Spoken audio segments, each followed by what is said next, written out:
প্রিয় বন্ধুরা, আসসালামু আলাইকুম। দেশ এবং বিদেশের যে যেখান থেকে আপনারা দেখছেন, আমি আছি আপনাদের সাথে কবি শেখ উমর ফারুক বিন জমির শিক্ষার্থী, বৃন্দাবন সরকারি কলেজ, হবিগঞ্জ। 250 শয্যা বিশিষ্ট আধুনিক সদর হাসপাতাল হবিগঞ্জ থেকে আপনাদের সামনে আমি হাজির হয়েছি। আপনারা দেখছেন হাসপাতালে আমাদের যে অসংখ্য অগণিত পেশেন্ট রয়েছেন, তাদের জন্য পর্যাপ্ত সিট এবং বেডিংয়ের যে অভাব আমরা তা দেখতে পাচ্ছি। এবং হাসপাতালে দুর্গন্ধে হাসপাতালে ঠিকমতো টিকা যায় না। আমাদের ক্লিনাররা হাসপাতালে কী করেন আমরা আসলে অবাক হয়ে যাই। হাসপাতালের পরিষ্কার পরিচ্ছন্নতার ঘাটতি রয়েছে, অভাব রয়েছে।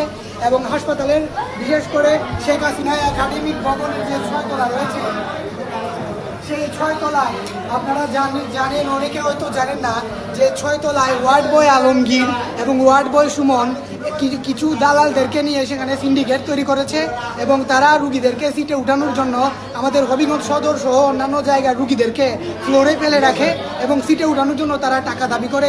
এই প্রেক্ষিতে আমার সাথে মারামারি হয়েছে, আমি থানায় অভিযোগ দিয়েছি এবং এখানে পুলিশ এসেছিলেন, নিউজ হয়েছে, দৈনিক আয়না এবং চ্যানেল 5-এ নিউজ হয়েছে। আপনারা অবশ্যই দেখবেন এবং আপনারা সচেতন হবেন, আমাদেরকে সহযোগিতার জন্য এগিয়ে আসবেন, সেই আশা প্রত্যাশা থেকে বিদায় নিচ্ছি। আসসালামু আলাইকুম।